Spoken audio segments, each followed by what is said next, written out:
while waiting for Godot, let's let me start just by saying how glad I am to be here to introduce my old friend Francisco Ferreira.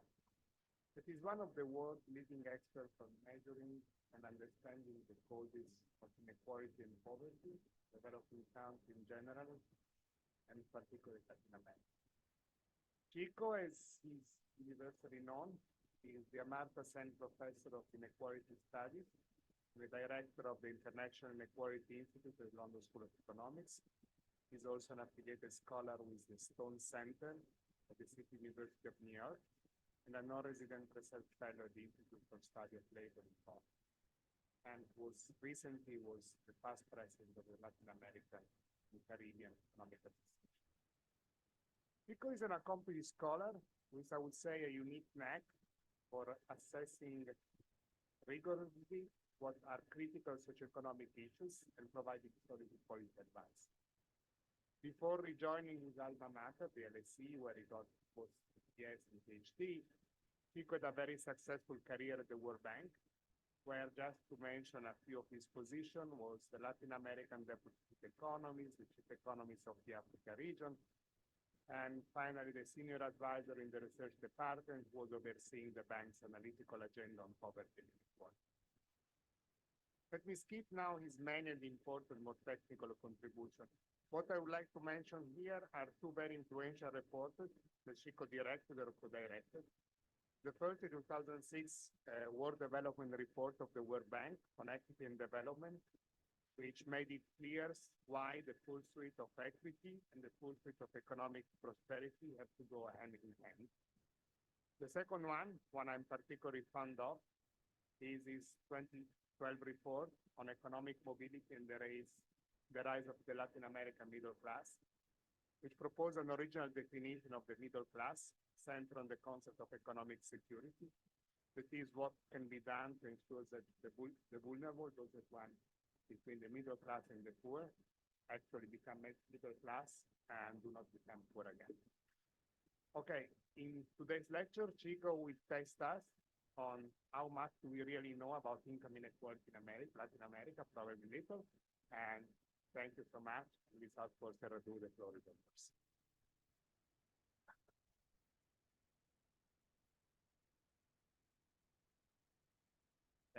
Thanks very much, Tito. Tito and I really are old friends, so it's a great pleasure to be here. And thanks for fun.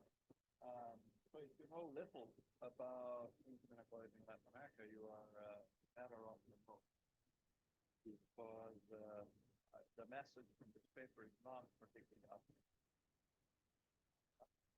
It's got things from some different papers, but the bulk of it comes from the paper that 75 years of American income inequality in Latin America, with Facundo Ferreira, François Bourguignon, and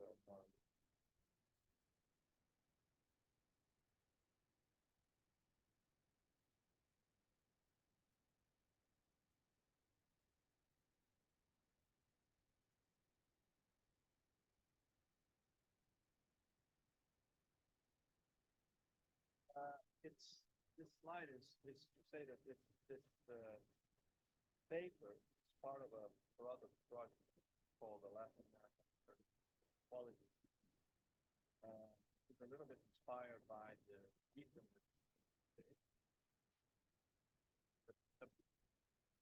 collaborative effort, 15 scholars, panel, 5 years.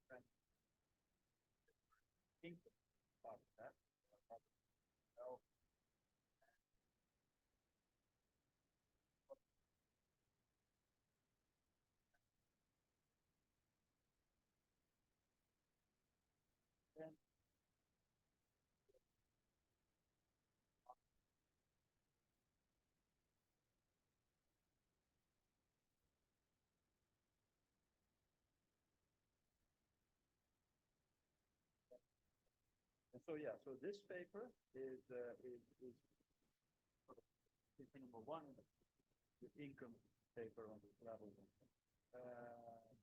And I'm going to follow that outline.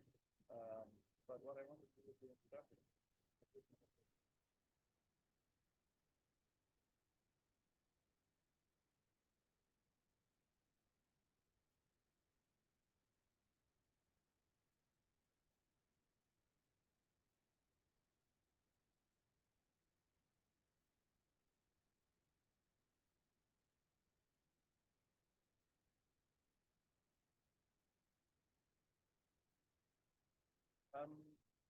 Try to speak on the mic.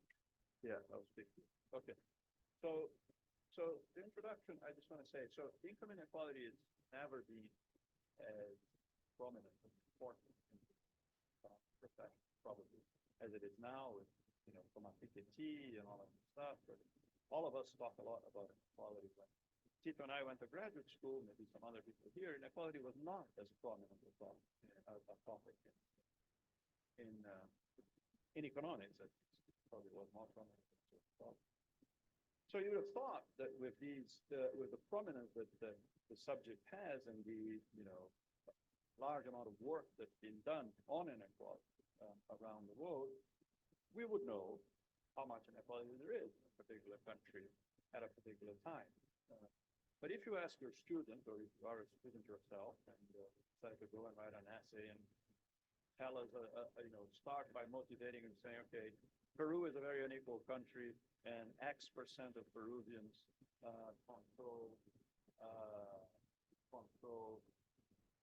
the top 1% of Peruvians control X amount, X share of income inequality in Peru. Then, if you Google that, you may be pointed to the World Inequality Database in Paris, which is on the vertical axis, or the World Income Inequality Database in Helsinki, which is organized by UN Wider. Both of these are reputable institutions that collect the data over long periods of time, particularly Helsinki. And yet, if you look at one of the two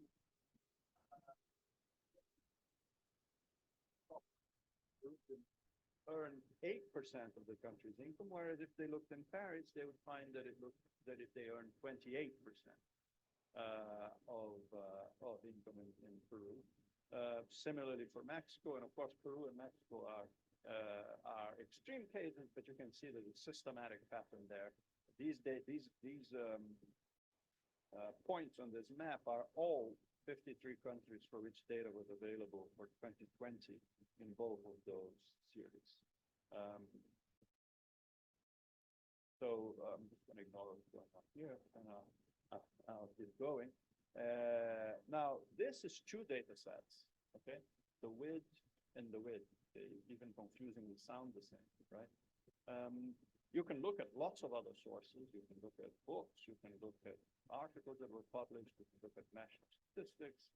And if you look, for example, at all the information you can find, say, for Brazil, my own country, ranging from 1958, because the first observation was defined, to 2021,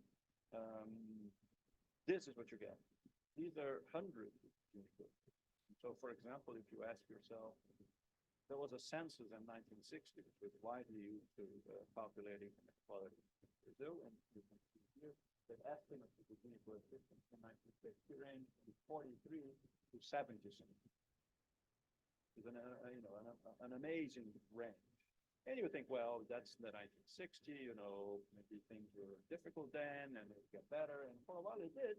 But if you look now at 2017 and 2014, you've got a range that is similar to what you had before, an incredibly wide range. Now, some of you may know some of the reasons why, say, the Paris width is very different from the Helsinki width, or some of the reasons for these differences here, and I'll get back to that and explore that in the bulk of the paper. But this is the motivation for this paper. Okay, so we don't collect any original data ourselves.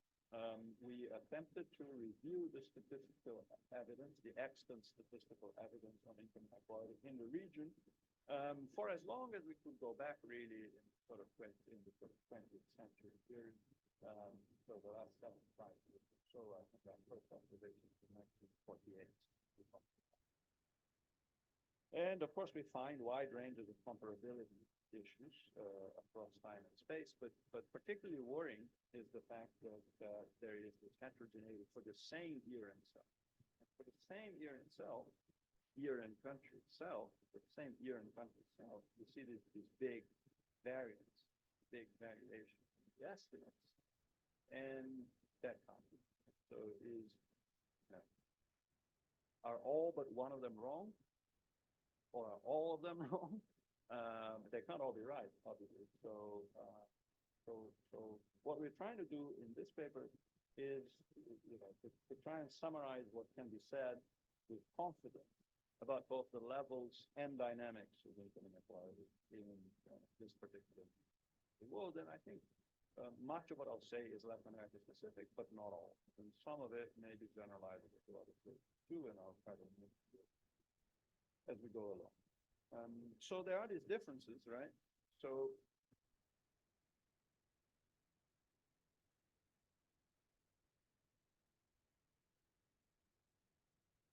we haven't looked at other parts of the world, and not many people have either, because people like giving a number, people like giving their preferred series. There's a tendency to overlook this, which is part of what we're trying to do here.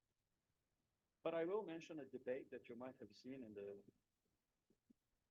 Economist and the Financial Times between the Piketty side and Goodman Institute for Inequality States with distributional national accounts, and the new paper by Hoffman and Splinter that's coming out of the JPU, where they have completely different estimates, both of levels and in their case even of trends. But I'll come to that in a moment. The World Bank is interested in expanding this kind of work to other regions. That it hasn't been systematically done. And I would be very surprised if for at least the developing world there wasn't a picture like that, possibly much less dense. Latin America has a tradition of collecting data that probably started later than that. Maybe not India, but other parts. Anyway, so when you look at this, I said, okay, so our plan is to try and understand this variation. Okay? It's a very simple paper. We want to try and understand the variation, make some sense of it, and understand, can we say something with confidence about levels and trends? And so we begin by identifying sort of 5 sources of variation. The first one is that the data that people can use to measure inequality can be quite different. And in particular, there are these 3 categories of data. They're not exclusive, there are others, but the main ones are household surveys, administrative data sets, that is data on tax information, data and social security, and then national accounts information, which is not distribution, but is often used nowadays, and that'll play actually a big role. So some advantages and disadvantages. So household surveys, which were for the longest time the bread and butter work on our part, are designed for the measurement of growth, which tax data is not. So they're designed for that. They have a good coverage of the bulk of it, and they have a large set of covariates. Other questions are asked of people, so that help. Their big problem, and it's an increasing problem, is their bad coverage at the top of the distribution. And this is what motivated Piketty and Size and Tony Atkins and all these people to start using tax data. Right? So the problem is that, rich people are a statistically rare event in the first place. Even if you had a perfect sample, your chances of getting Jeff Bezos would be low. But in addition to that, there's lots of non-response, non-compliance in the surveys at the top. There's underreporting, all kinds of things. And there are papers out there suggesting that this is getting progressively worse. So then people turn to administrative data, in particular tax data, but not exclusively. There's social security data, there are other kinds of data, which are much better at covering the top of the distribution. They're very large, typically. They're sort of more big data-like in the sense that they are often census-like in dimension rather than survey-like in dimension. They're not perfect either.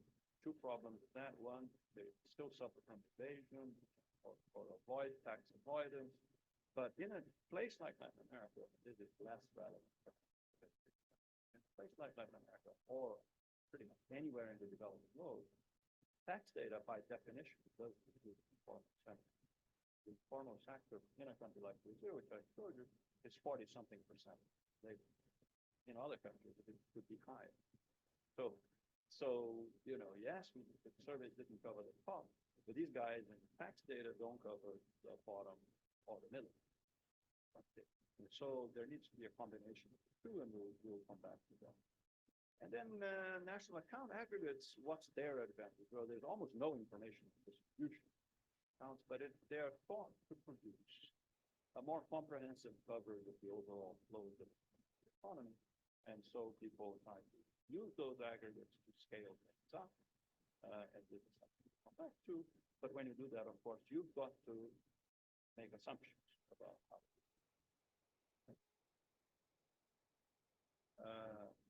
The second reason why things may vary is not differences in data sources, but that different concepts may be used from the same data. So you might say, this is the Gini coefficient or the tile coefficient for household income, but Tito might be using total household income, and I may be using per capita household income. Tito may say per capita is good, I'll use some equivalized household income, equivalent scale. Other people may be using the distribution of individual earnings. Other people may prefer consumption expenditure, and so on and so forth. And it matters not only what is being distributed, but also who it's being distributed amongst. Little anecdote, little anecdote is that when one of my third World Bank mission was for Chile. We were looking at inequality in Chile, and we had this argument with the flag. They generated the data, which they gave us. They got one Gini coefficient. We got another. It was different, not very, but it was about 2 points different. And the answer was that they were using the distribution of the same thing, household income per capita, but by household. Each household was given one entry, whereas we were using it by individual. A household with 5 people, you have 5 entries. So all these little things can make a difference. Okay? It can be distributed by adults, it can be distributed by heads and spouses. All kinds of things can happen in terms of concepts as well. Okay? Then, in addition to different data and different concepts, here's an example of concepts as well. So one of the big ones, and this is something that the international organizations struggle with as well, is between consumption and income. Okay? So if I were to ask you which region in the world is the most beneficial, what would it be? You've probably right? You've heard of it. We've all heard that.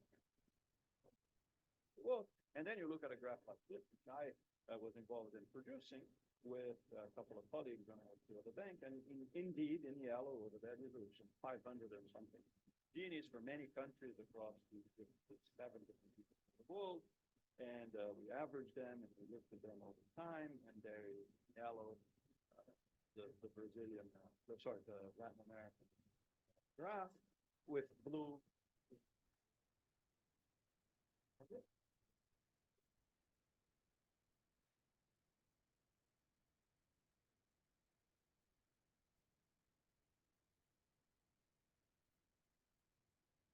But before we get to all that, these use data on both consumption and income. And we know that the measures of inequality of consumption tend to be lower. So in an attempt to make things more comparable, one of my co-authors, and his co-author, Leo Gasparini, said, okay, let's look at the Latin American countries for which we have information, both income and consumption, take the ratio of the Gini, let's do that separately for different regions, and let's try to express everything in terms of consumption. It's rough, right? Gini is not wonderful, but problems, which is why people think about that. But when you try to do it all in consumption, lo and behold, in blue, you've got sub-Saharan Africa with both a higher mean and a higher median Gini coefficient. So, even some sort of basic stylized fact that are around in newspapers. Oh, Latin America is the most unequal. No, even that depends a little bit on the concepts that are chosen. So there's different data sources, there's different concepts, and then even for the same data and concepts, you could have different treatment. The first bullet on this slide, I might even have put in the concept slide.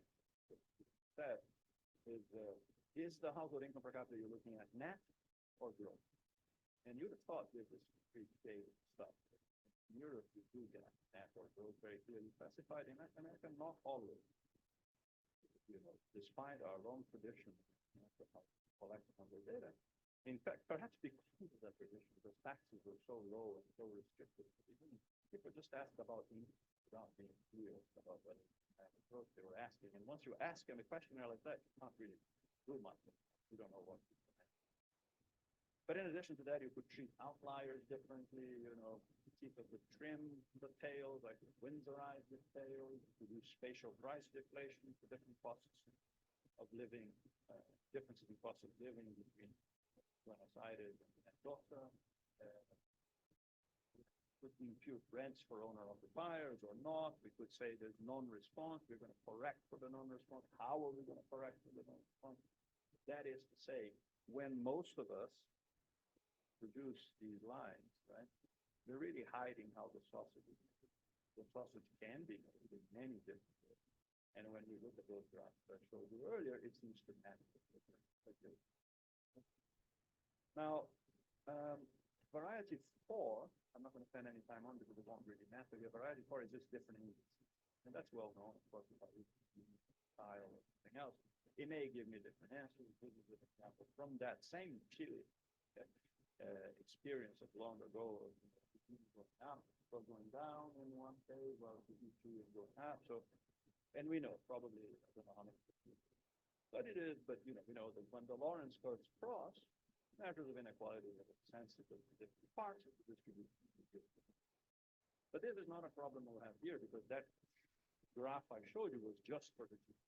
Right? So we are going to systematically look at just comparable and the same number. Sometimes it's going to be the top 1% share or top 10% share, although not in the paper, not in the presentation. And in the presentation, it will only be the G. And the variety 5 is the standard stuff that you know. Sampling error, also some non-sampling error, and so on. But the 3 that I want to focus on are different data sources, different concepts, and different treatments. So then, let me tell you how we constructed the data set, which you saw the Brazil did before. So we, as I said, compiled a metadata set, building primarily on 2 sources. The UNUY, there's quoting from inequality data set, because on the horizontal axis of that first thing I had, which is great because it already did a huge quantity of data, many different studies, different sources. Then we use this information on Latin America from the Rosa, Flores, and Morgan, which feed into the Paris numbers that I showed. Perfect. And then we added some other historical series and studies that we can collect. Putting this together and including quantile ratios, shares of the top 1%, 10%, 40%, all that, we had we got to 64,000 observations, of which 5,600 are Gini. So we have 5,600 Gini coefficients that span 34 countries in the period 1948 to 2020. As I said, the earliest 1948, Guatemala, Mexico, Barbados. The latest was for 12 countries in 2020. Okay? And I think I'm now going to show you. Now you're going to see before dinner 5,630 Gini coefficients. Note their positions carefully. So the first 18, they're going to be 2 slides. The first 18 are in the paper, and the following 14, or 16 rather, are in the appendix, and you'll see why. These are countries for which there is a lot of data. Okay. 2.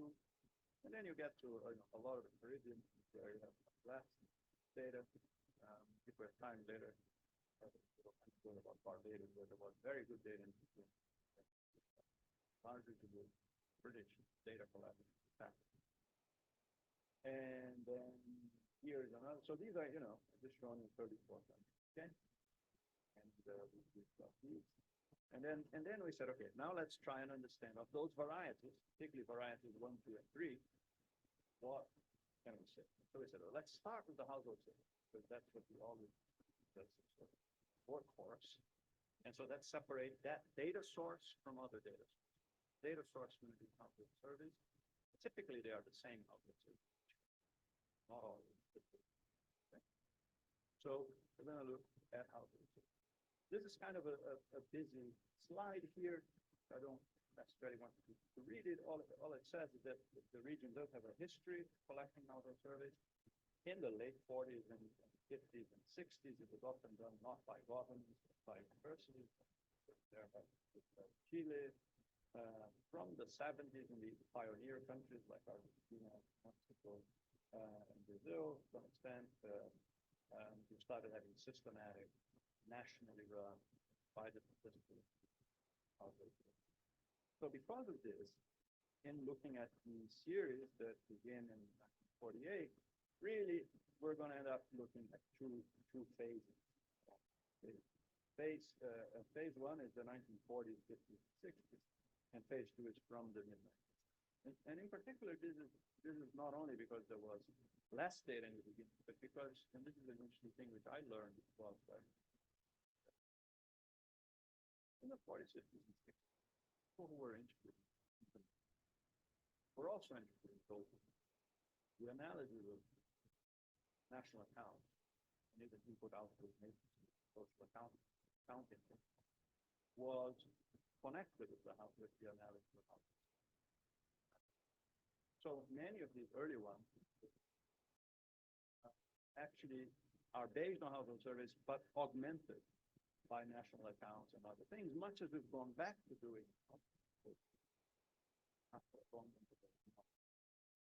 But from the mid-1970s, worldwide and in Latin America, these two sort of analogies diverged, and people started looking at income inequality just on the basis of surveys, without worrying about other. Okay? So we are now going to look at household survey-based estimates, and within the WID, there are four.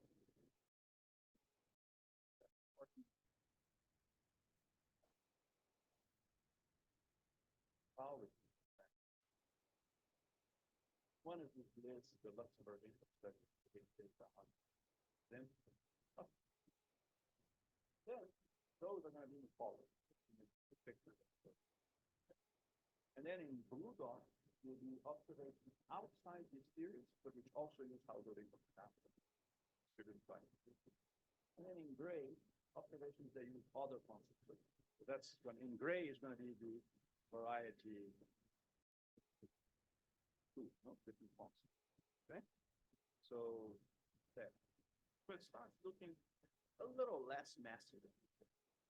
And it's less massive than before. That should tell you that variety 1, source 1 of that, which is the different data source, was a big part, big factor behind that. Because that had also the national account, had all the different other sources, and this is basically how this. And you see the series.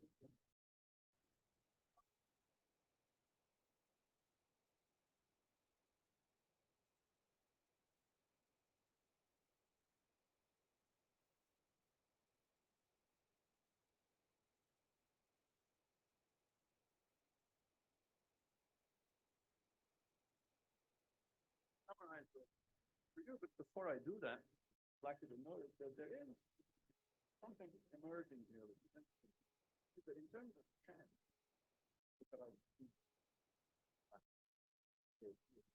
there may be variation, but there is a trend. That is to say, you can identify the trend robust to the variation. So the inverted viewpoint. Kind of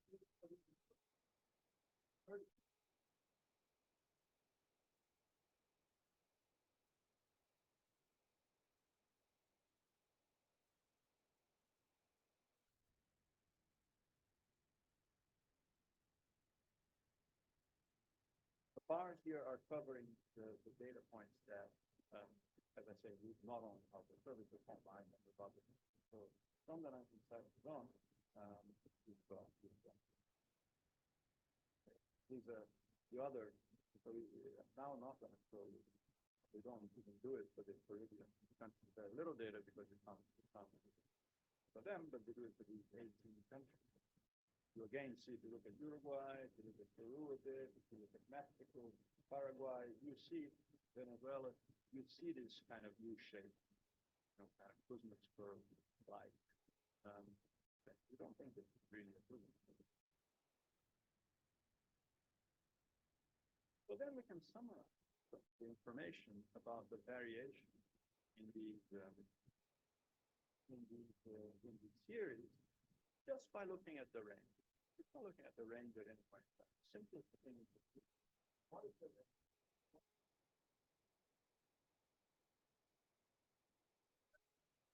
Averages per decade, and we summarize that in these two bands. I will say inequality bands. See this cloud moving band. So band 1 is the full annual range of the data, so including the gray line and the blue. Band 2 is just those 4 harmonized series. The Powell, Bank, List, and that. Okay? And they're summarized here for the gray bars of band 1, is obviously larger. They average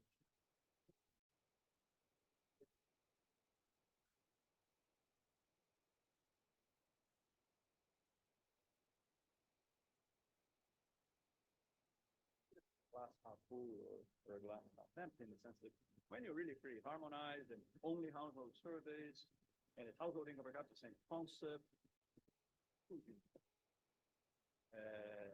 what is that? It's the treatment, right? Variety, different treatment, spatial price deflation, different harmonization of the variable for income, labor, whatever it may be, but it's still there. And in some countries, if you look at Guatemala, Chile, they are of all three.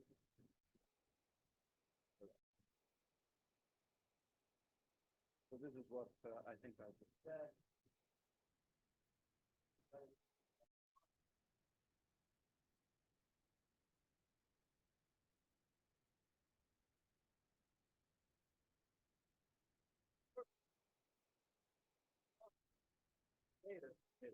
But that was the difference.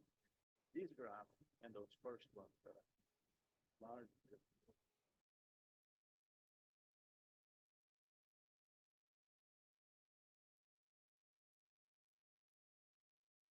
Oh, I mean, good. I could be a sort of academic have the academic, but it's good basically because Gini coefficient is going down. Yeah.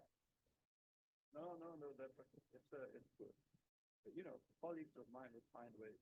Well, it's telling us that the demand for skill not rising as fast as the supply of skill, and that's bad. That's why we're not Asian. So you could look at it in many ways. But on the whole, inequality is falling. Okay. And again, the fact that it's in most countries.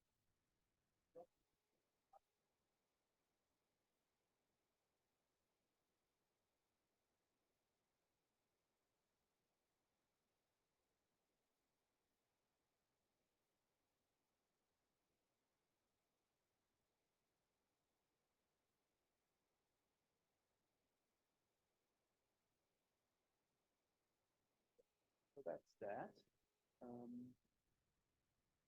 So from this, looking at the trends, we identified 4 periods. So the 4 periods are from the 50s to the 70s. We don't say anything. From the mid-70s, the 80s, up until the end of the 90s and the 2000s, where there is information, we don't have it in every country, but where we have information, inequality is mostly rising. From the late 90s or early 2000s to the mid-2010s, and so on, you see a decline, a marked decline. And then thereafter, you see you see different things.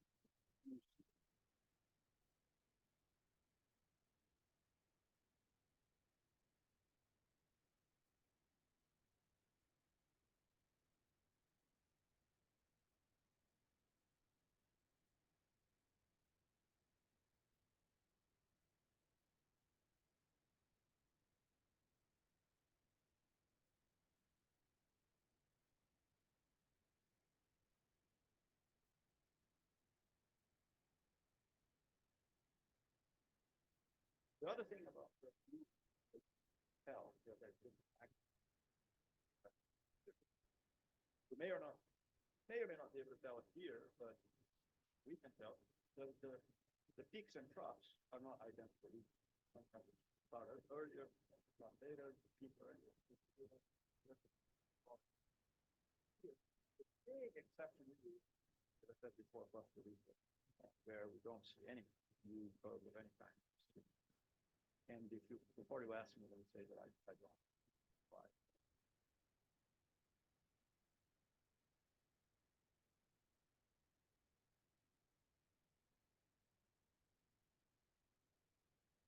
Certainly less than equal than others, but not less than equal than, say, Uruguay, for example, where you do see even Argentina started off less than equal. So, but that could have something to do with it, but it's not the only. Here's so this U curve and the inverted U curve variation. You can see it for some. We just selected 8 countries. The period, U bar largely from the 70s or 80s to 2002 or 2004, all positive. So that blue are the upward part of the inverted U, and then from say.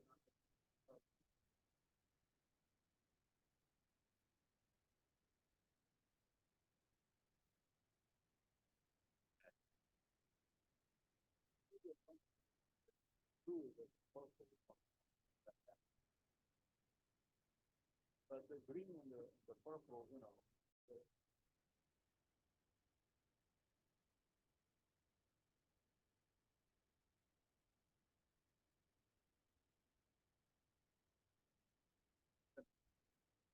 could be a mixed picture because there's another cycle coming and they have different troughs, timing, as I described, or it could be a different picture because they're going to diverge. We don't know.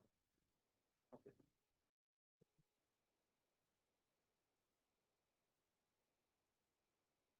So,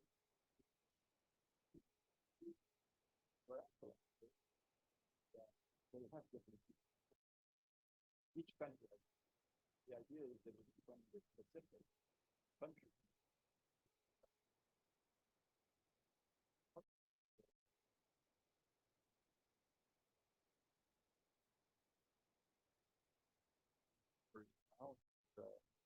Not actually. That's not what we did. That's what we meant to do.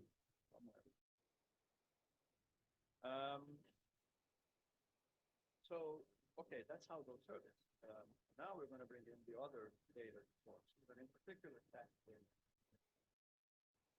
And this has been a feature in particular of the sort of post-happening.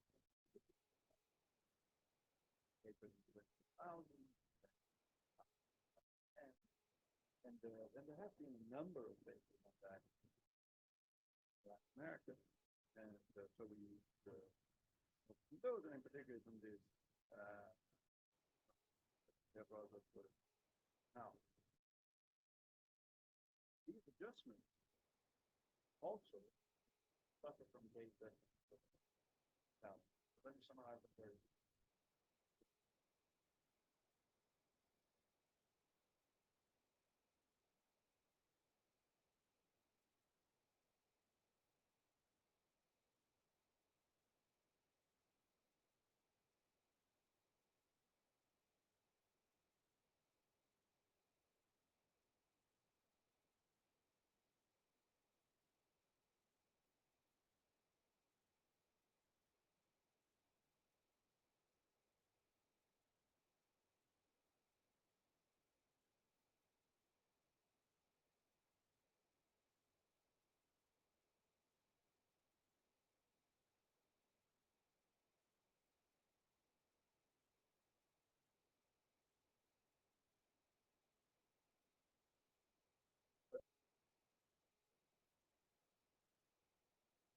As much as you observe to some extent.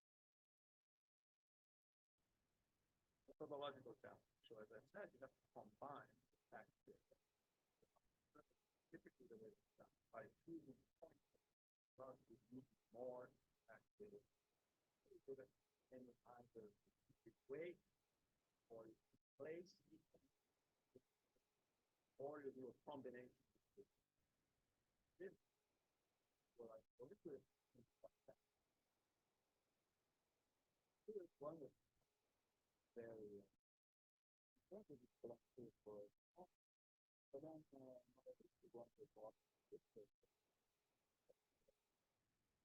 there, try to look in a simulation on what happens if you have in the simulation a true.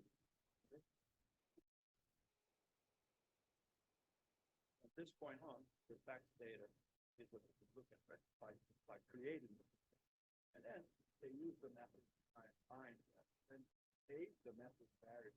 Now, the worse than that, when the method finds different.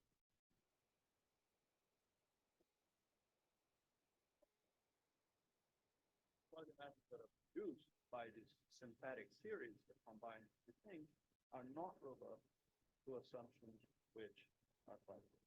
Here we can be here examples. Incorrect.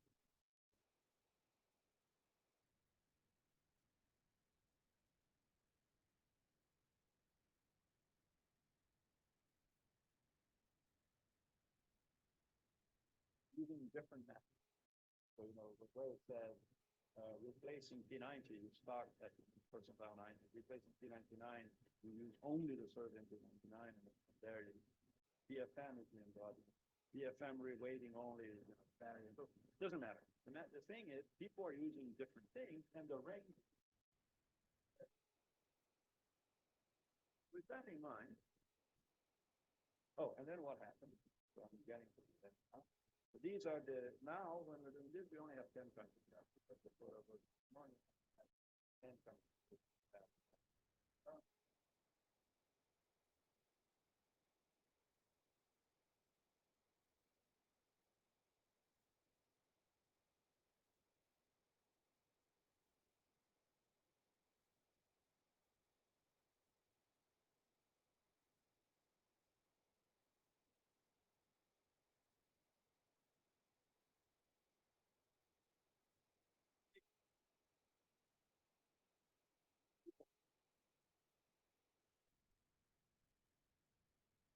So, conclusion from this, huge difference.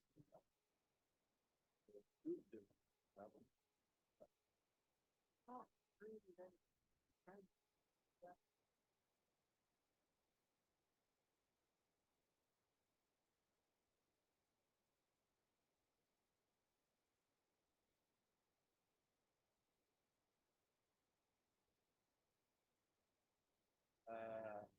So this adds now two new bands. So here I reproduce band 2.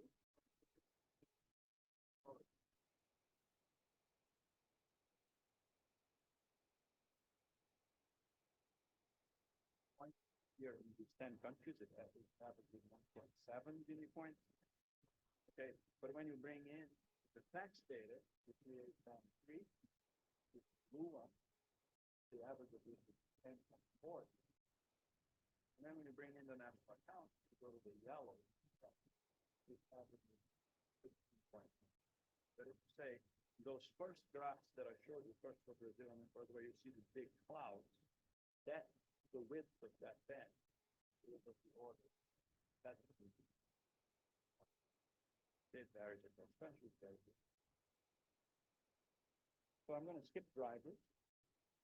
So the thought really is genuine support. So nothing on what happened, just on how it got, why it may have happened, just on how little we know.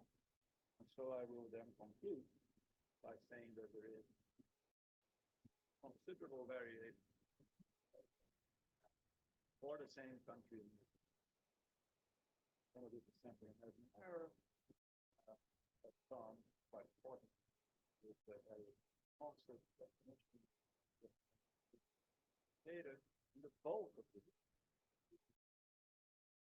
different data sets, in particular this bringing tax and national account data. So where does that leave us? Right? This is the bottom line. So if one of these was right, that would be okay, right? Okay, they're different, but one's right. So that's fine. That's progress. Well, given these difficulties with both the data and the methods for the adjustment, as well as the survey, we feel that where it is leaves us is we do know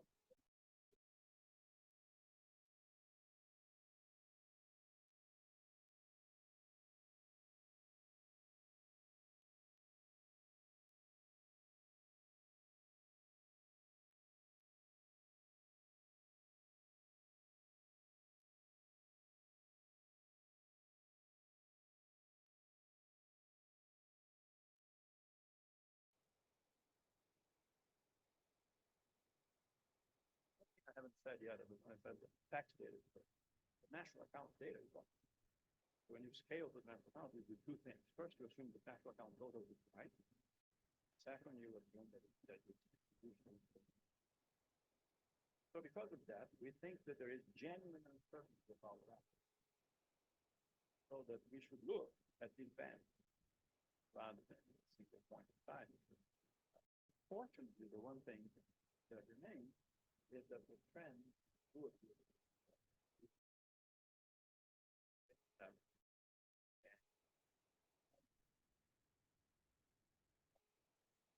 I'll say this.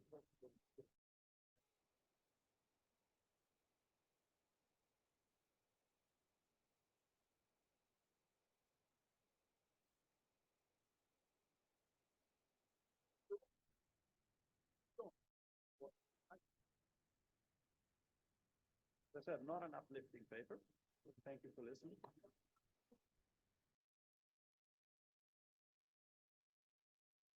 Okay, great. So it's like surprising sort of thing. And now that you're friends, that's good. So, but I'm sure here there is a lot of curiosity about what actually were the main driver between the trends. So let me open the floor and feel free either to make technical question measurement or just ask Chico whatever he thinks inequality go in any possible country, what the reasons are. Please go ahead.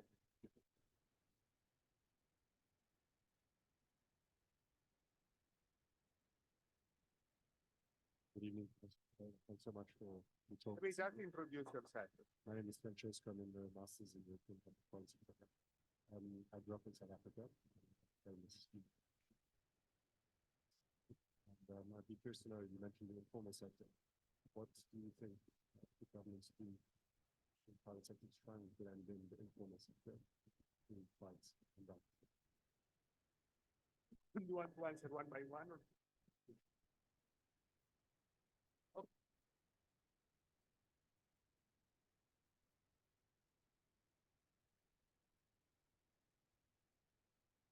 Have another paper on South Africa, actually, but sadly.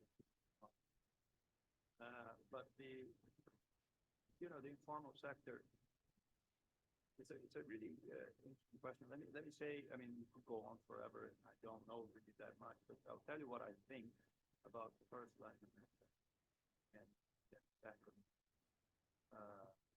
word of South Africa. But in Latin America, this dichotomy between the informal and the formal sector arises in part from regulatory.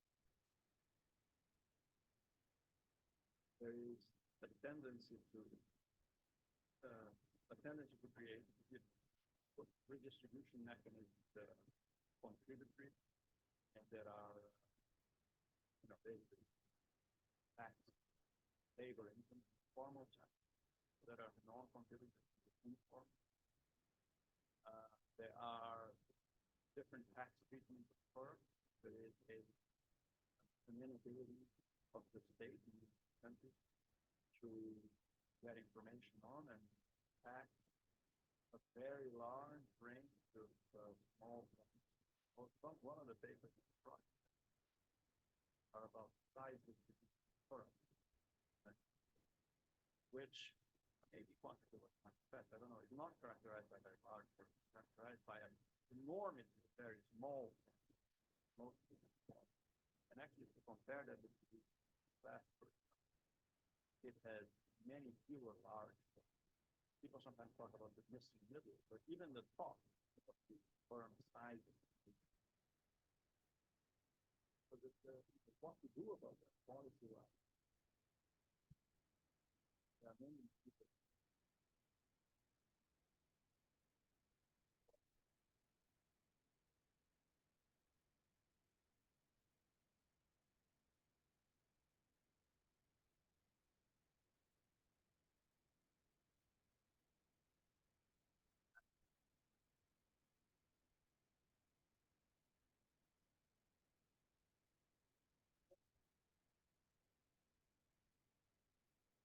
And at the longer end for education, for the people,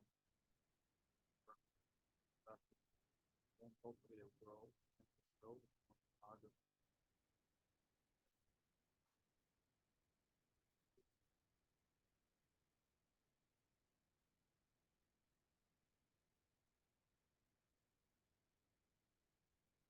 So there's like the multi-pronged approach. It's a great question. Totality.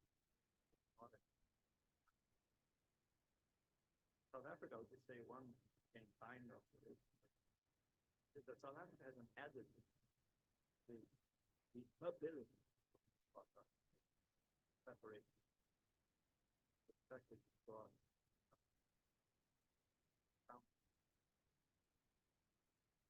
walk around.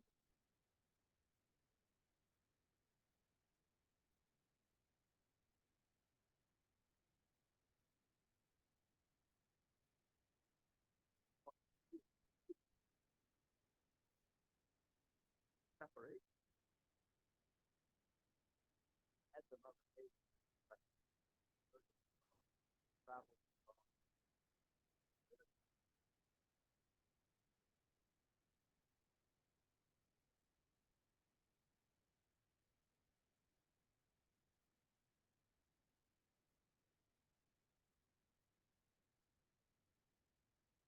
Right. Hi, I'm Inequality, I'm from Mexico, and I find that there's a certain point where the prostitution of Mexico and Chile is connected to the balance. So kind of two questions. The first one is just because I can't see what year does that kind of variation start to happen and contradict it?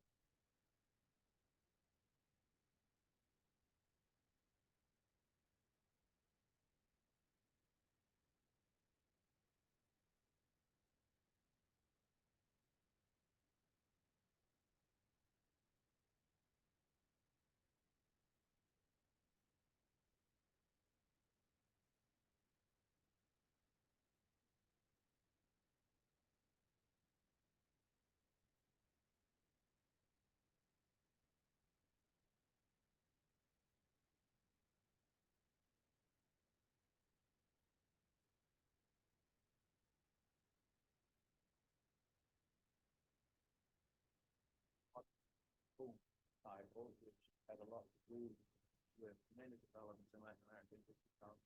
So, well, but that period was important. So now to your question. Yeah, so I guess my question.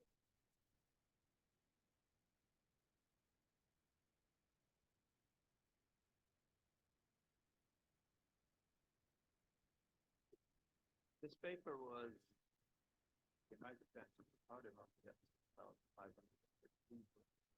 What we were trying to do is just get the big layer, and hopefully now people, other people, find it interesting to find out.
on the first one, the basic idea.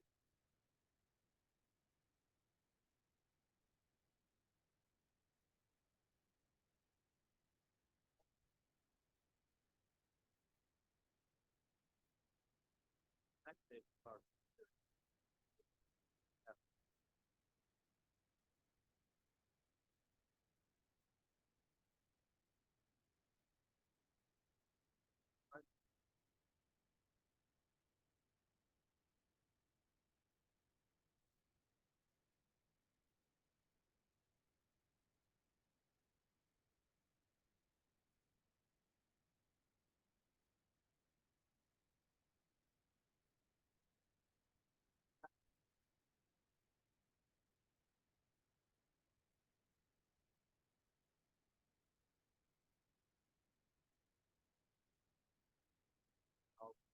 Fuzz in my memory, but it has to do with trying to find the point where those two derivatives are not always the same point.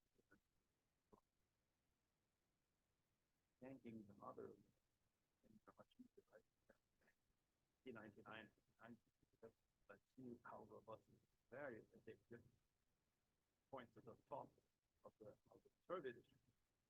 That point. Now then the second thing that happens, so they're emphasizing the finding the pressure. After you have the pressure, the idea is to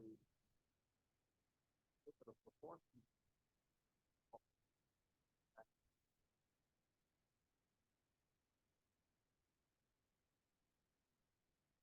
all those people.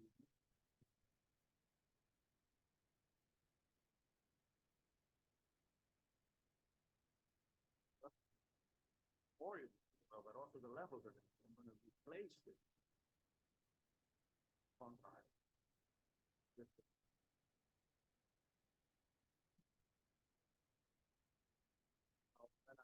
I no longer have to.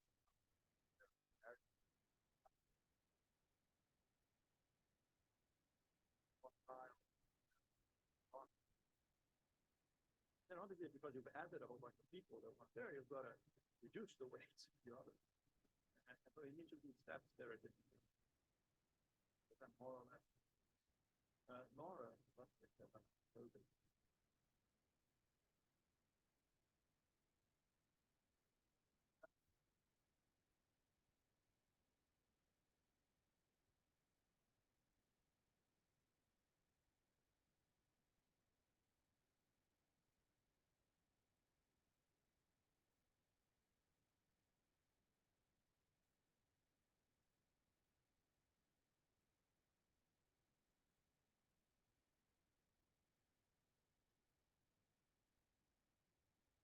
Let me just say that's a very good question. It's the first time I asked that question, given this topic to place. And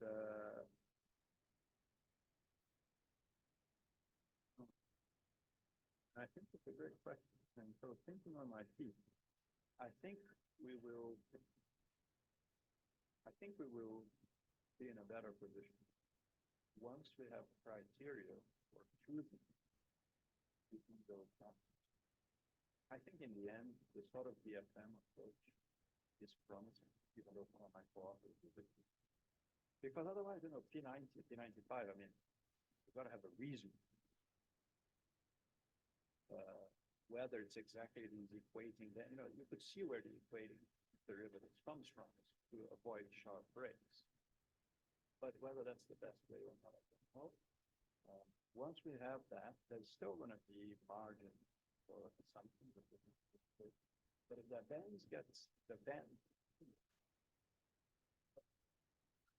then we're coming to a point where those adjustments are less prone to error and variance, therefore subject to greater confidence. And I think that's where we would be. And I personally don't really believe in distributed much. So I would probably stop at that side. That said, at a conference I was at last Friday, somebody presented a paper on Europe, of all places, where they actually had the matrix stock ownership of the company that actually to the company that But with that, you could distribute to shareholders the retained income of the fund, right? The non-distributed profit, which is a big component that we do. So I may keep my hand, keep my word, and there may be ways to distribute at least a part of the national account status. I think not the full amount, but one final thing is much about the first part of the pie. The first thing to do in Great is to stop illegal everybody. So the utmost respect for parents, if you go to their website, they'll give you one line, like I did on the first slide. We have to stop doing that, all of us, because then people think we know already. We don't know, and we need to do this work. Vito and then.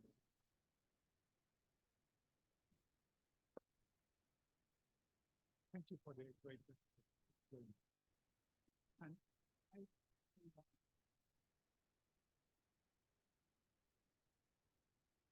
right.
So I'm familiar with that problem.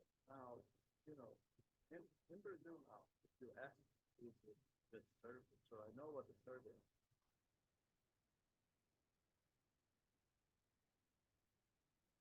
I know what the feeling top of the band is.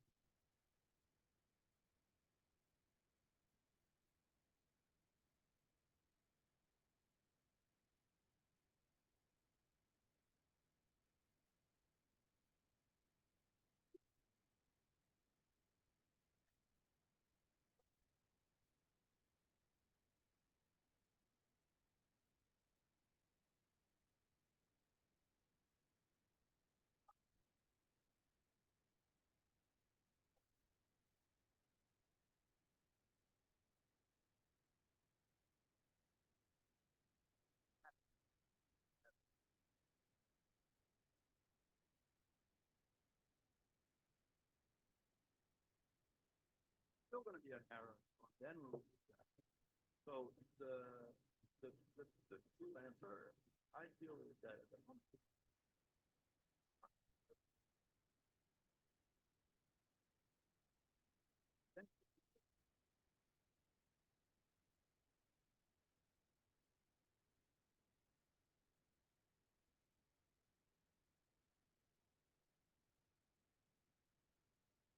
only, but it's a variance within the band of the two other variants. The probability of error may be a little less. At least I'm uncertain. At the bottom and at the top, I'm also certain. Hey, sorry. This is fine, but my question is, do we care about it? Because if I'm a policymaker, I would just like to know if my policy is increasing. So honestly, I would rather have completely wrong on the level, but having the right law, rather than having more variance in the law than the right level. So this is, I agree in part with that. I think the trends are more important. And one of the big sides of relief here is that the trends are reasonably robust, right? Now, the levels might matter if these adjustments were of different magnitude than others. You're comparing, you're interested in, oh, what can we learn about policy in the U.S.? Is the U.S. getting more unequal, Latin America getting less unequal? Are they converging? Is there nothing that we learn from the U.S.? Well, if the adjustments are very different magnitudes, the gap. So if the uncertainty itself is different across regions, as it may well be, then it matters. But I agree, it matters. The lady at the back has been waiting for a while. Hi, I'm Jessica. I am from Argentina, and my question is, can you measure income inequality if you have a case of government manipulating statistics? For example, either economic data such as inflation numbers, or therefore numbers from adjustment by inflation, or even like data that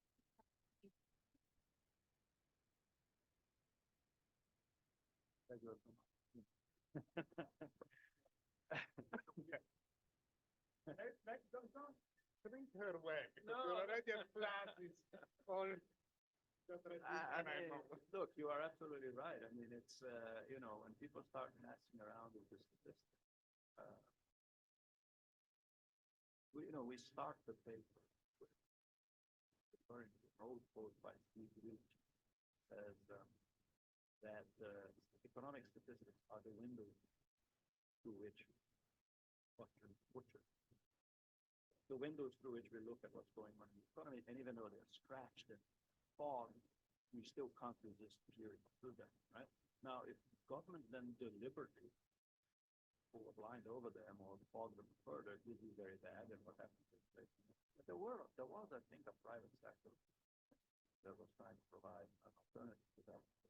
But for example, I'll tell you another worry, and they tend to be authoritarian about one form or another, but the sometimes very egregious example like India. India has a very long and established tradition of personal development,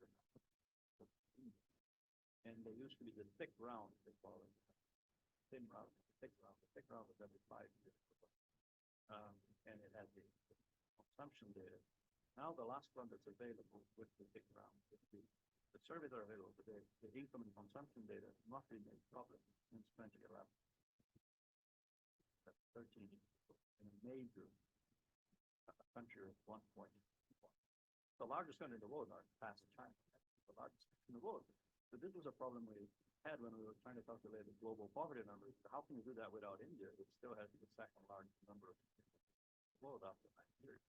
And it was hard. But yes, so we have a real being on our bonus about treating data honestly. Governments do lots of wrong. Authoritarian governments do lots of terrible. Some are worse than messing with data.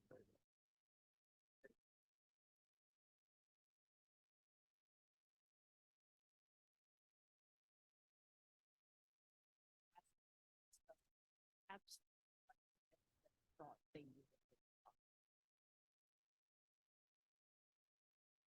So now I'm going to ask you things. Congress, if you could fix the way we measure and understand the top end of the income inequality problem or the bottom end, if you're saying problems on both ends, which is the part you're most worried about in terms of we're not reporting the trends? And I'm thinking particularly of the United States, because when we think about the United States and we think about tax reporting, we know we're not getting the multi-billionaires actual value added. We know from our former ex-president who boasts that he doesn't pay taxes equivalent to his income level. So are we missing, where are we missing the biggest changes in that? The top one.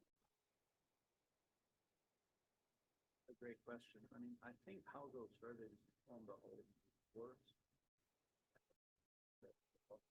they do better at the bottom of a certain specific population, like the homeless.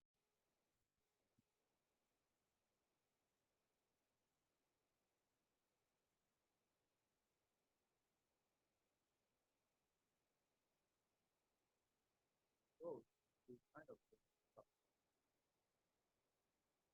could be expensive. Good.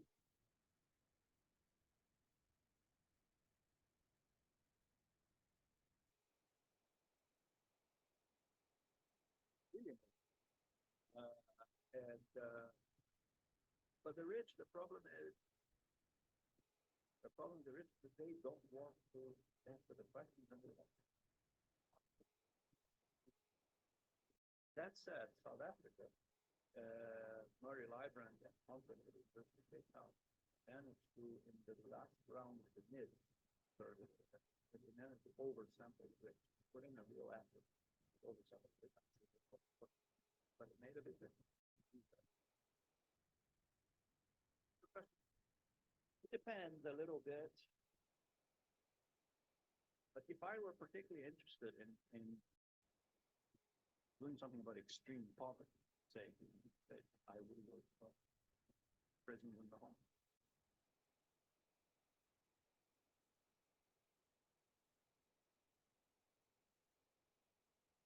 If I were worried about large amounts of income to go untaxed and unreported, it could make a very big difference for the political economy and so on, I'd focus on the problem.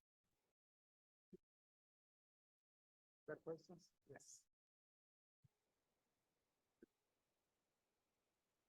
Hello, my name is Alex Amartya. I'm an AIR student. Just a quick question on the trend of the politicization of censuses. In Bolivia, for example, in Santa Cruz, it's been a big issue. The government has been postponing the census. And I was wondering how much of this trend do you think can affect future data on inequality?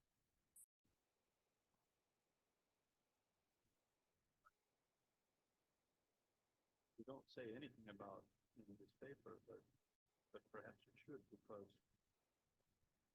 censuses matter for lots of things, restricting, allocating political representation.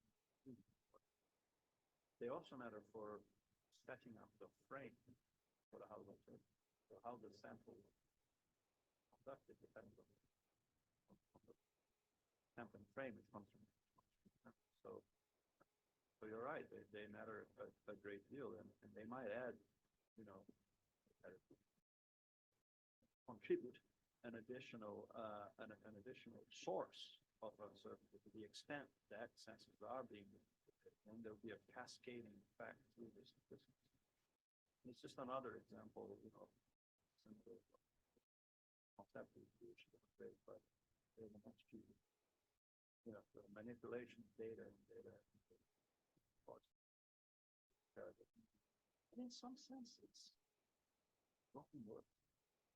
So the authoritarian sort of, post-Trumpian governments that feel that nothing is off bounds, whatever they do. They took the statistical age. More cases now were protected. Any other questions? Any other questions? Then one question. Okay, please close. I think for present time to close. Let me really thank Chico a lot. I think that we really hope you will be back. Explain how to do it. And what are the drivers? It was really nice. Thank you so much. And